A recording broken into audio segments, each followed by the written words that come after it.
Start कीजिए recording. Good afternoon बच्चों, आज मैं आप लोगों को क्लास 6 में हिंदी में जो है व्याकरण में वचन के बारे में बताने जा रही हूँ कि वचन क्या होते हैं या हम उसको इंग्लिश में क्या कहते हैं, नंबर भी कहते हैं। तो शब्द पहले हम वचन देखेंगे कि वचन की परिभाषा क्या है।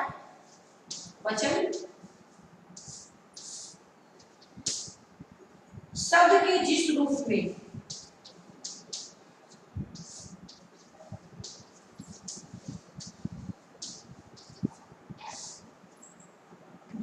से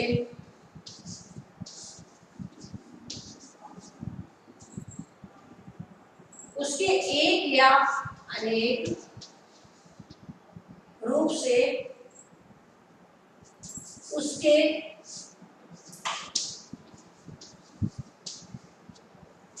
एक या अनेक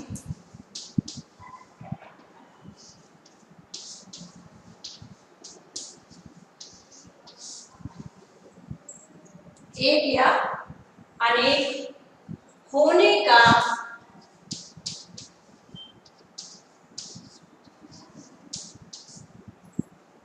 बोध हो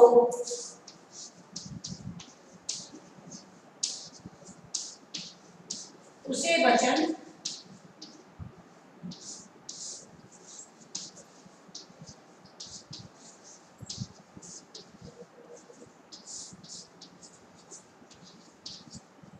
कहते हैं।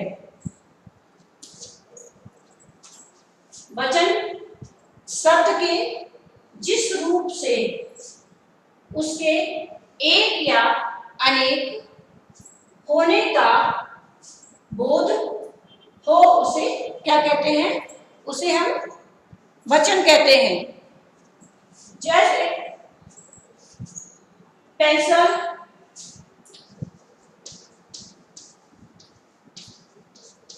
पहले जैसे पेंसिल और पेंसिलें,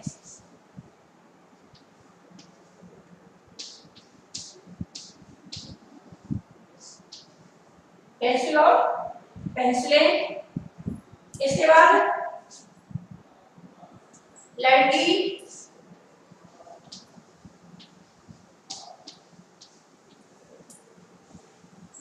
लड़कियां,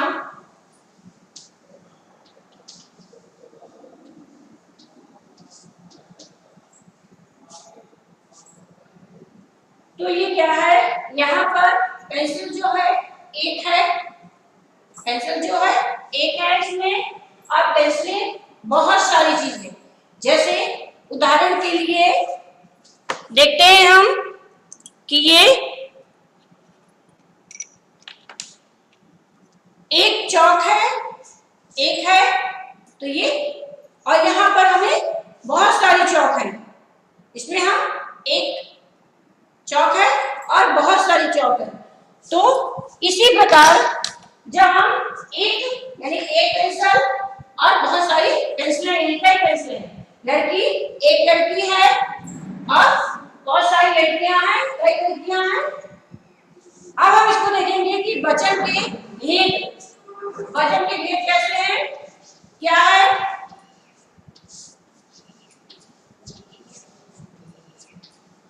वचन जो है दो प्रकार के, जैसे पहला है एक वचन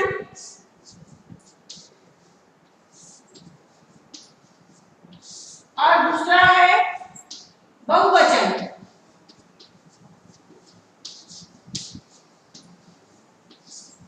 एक वचन और बहुवचन।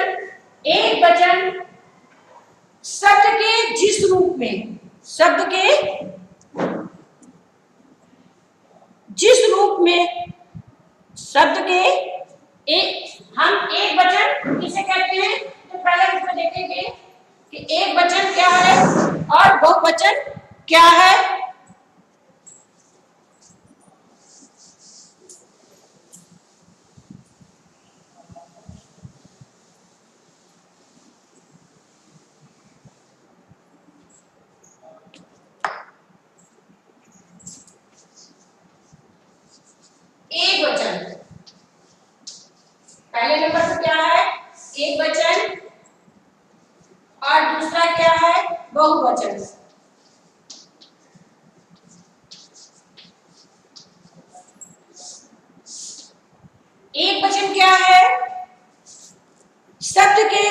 रूप से किसी एक वस्तु, व्यक्ति या स्थान का बोध हो, यानी एक वस्तु, एक व्यक्ति या स्थान का बोध हो उसे हम एक वचन कहते हैं। जैसे उदाहरण के लिए पुस्तक, इसके उदाहरण देखेंगे।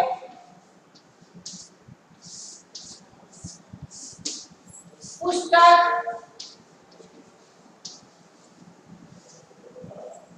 पुस्तक के बाद क्या है? घड़ी, पुस्तक, घड़ी, बालक, गाय,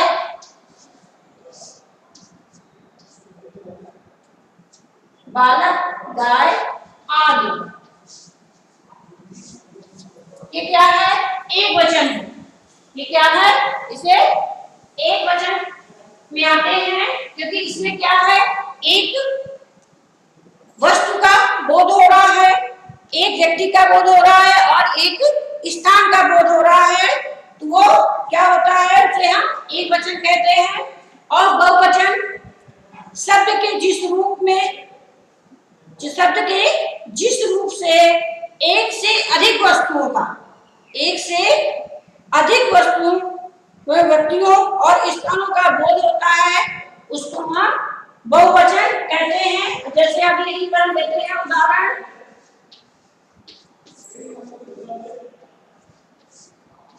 जैसे यहाँ पर पुस्तक था, वो क्या था?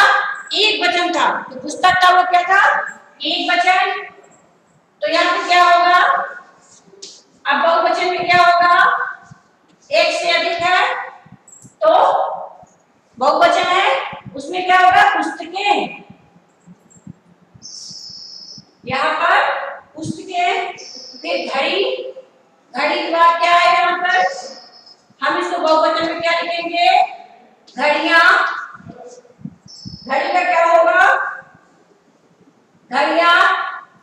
इसके बाद है बालक, तो क्या होगा? बालकों।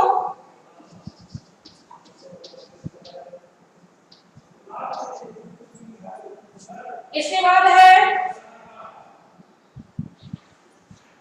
गाय, गायें, क्या होगा? आदि,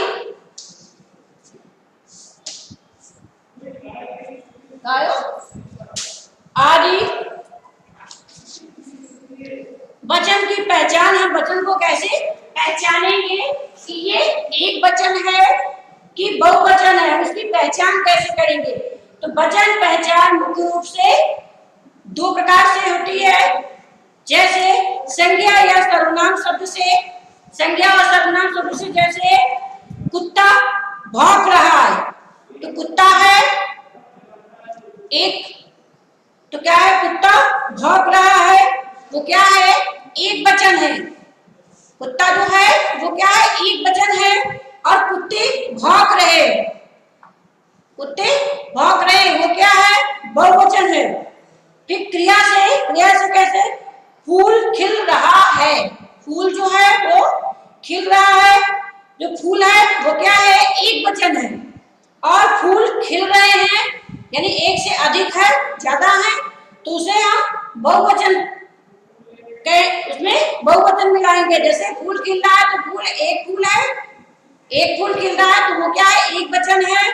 और फूल खिल रहे हैं यानी बहुत सारे फूल खिल रहे हैं, तो वो क्या होगा? बहुवचन होगा। वचन के संबंध में ध्यान रखने योग्य बातें कौन कौन सी बातें हैं?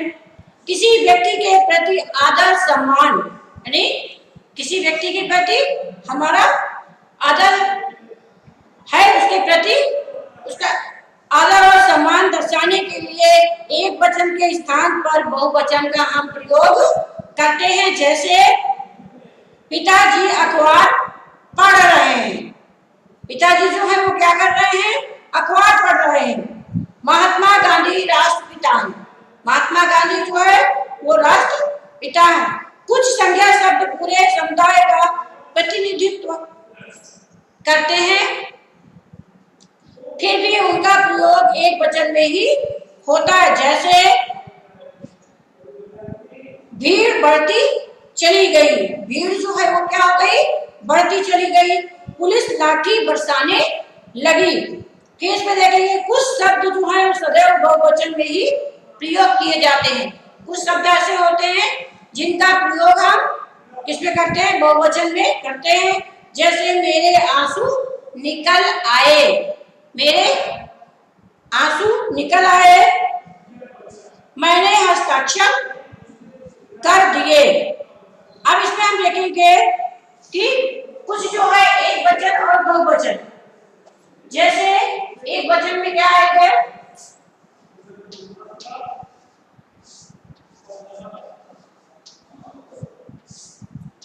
एक वचन और बहुवचन।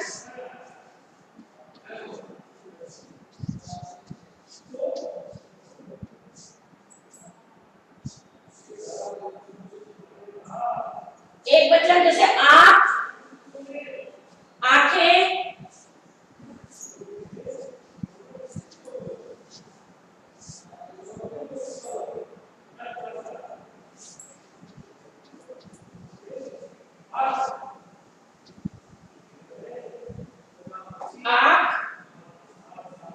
आंखें,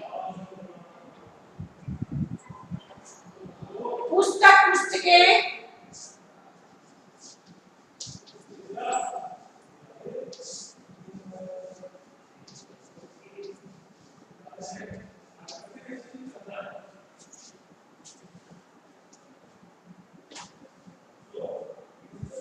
बात, बातें,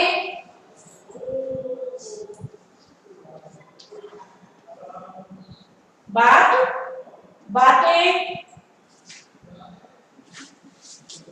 माला, मालाएं,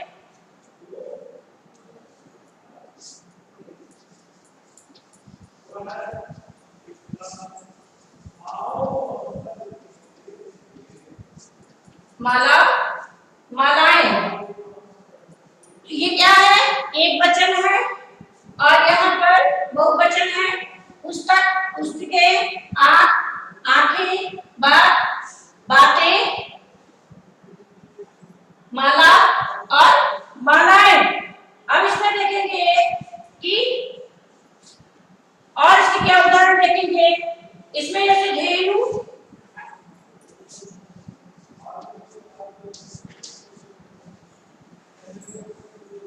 धेनुएं,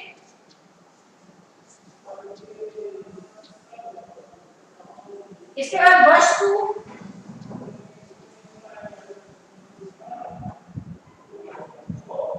वस्तुएं,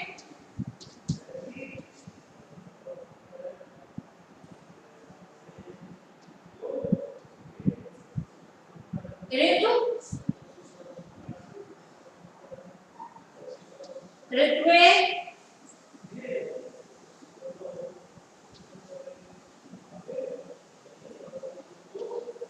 तो ये क्या है, इसमें एक वचन और बहुवचन। अब इसमें देखेंगे कुछ ऐसी होती है जो शब्द जो वचन परिवर्तन के कुछ नियम होते हैं। जैसे हम आ को ए, जैसे आंख, आंखें, भैंस, भैंसें, गा, गाय, पुस्तक, पुस्तकें, बात, बातें, बहन, बहनें, अको, अंगमाला यानी माला, मालाएं, कविता, कविताएं, छात्रा, छात्राएं, कथा, कथाएं, घटना, घटनाएं और कन्या, कन्याएं। ई को या में बदलते हैं कैसे, विधि, विधियां, विधि को विधियां, रीत, रीतियां, तिथि, तिथियां, जाति, जातियां, पंक्ति, पंक्तियां, निधि, निधि, निधियां।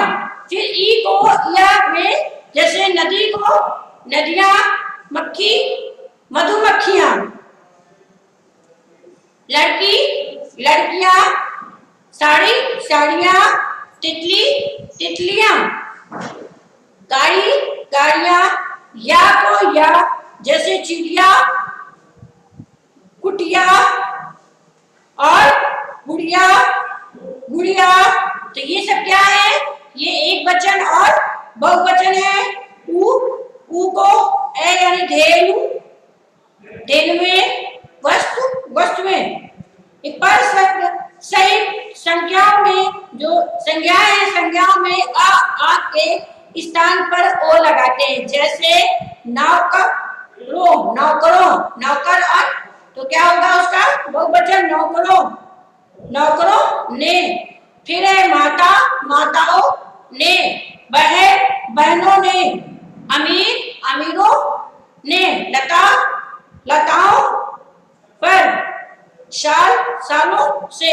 कुछ शब्दों में एक वचन बहुवचन में कोई परिवर्तन नहीं होता। जैसे राजा राजा, दादा दादा, मामा मामा, जल जल। कुछ शब्दों में गण वर्ग जन जोड़ा जाता है। जैसे अध्यापक तो अध्यापक गण, पाठक पाठक वर्ग, गुरु गुरुजन। नित्य एक वचन, जैसे पृथ्वी एक वचन, आकाश एक वचन, जनता ये भी एक वचन, दूध दही, सत्य और झूठ आदि। नित्य बहुवचन कौन कौन से हैं, बहुवचन को हमें देखना है कि लोग जो है वो बहुवचन है। समाचार, हस्ताक्षर, दर्शन, प्राण, आंसू आदि, ये जो है बहुवचन है। तो बच्चों अभी मैंने जब आप लोगों को बताया कि पहले वचन किसे कहते हैं, शब्द के जिस रूप से उसके एक या अनेक होने का बोध होता है उसे हम क्या कहते हैं, वचन कहते हैं। वचन कितने प्रकार के होते हैं, दो प्रकार के, एक वचन और बहुवचन, जिसमें जिस रूप में किसी एक वस्तु व्यक्ति स्थान का होना पाया जाता है या बोध कराता है उसे हम एक वचन कहते हैं। जैसे पुस्तक, घड़ी, आदमी। और जैसे बहुवचन है तो उसमें जिस रूप में, शब्द के जिस रूप में एक से अधिक वस्तु होगा, एक से अधिक वस्तुओं का, व्यक्तियों का, स्थानों का बोध होता है उसे बहुवचन कहते हैं। जैसे पुस्तकें, घड़ियां, मेजें, बालकों। इसी तरह हम जानते हैं कि एक वचन और बहुवचन क्या होता है, जिसमें हम एक व्यक्ति का बोध करते हैं, एक व्यक्ति का, वस्तु का, स्थान का बोध करते हैं, तो वो क्या एक वचन कहलाता है। और बहुवचन जो होता है उसमें एक से अधिक व्यक्तियों का और एक से अधिक वस्तुओं का, स्थानों का बोध होता है, उसे हम क्या कहते हैं, बहुवचन कहते हैं। तो बच्चों आप लोगों को इसको अच्छे से पढ़ना है और इसको याद करना है। थैंक यू बच्चों।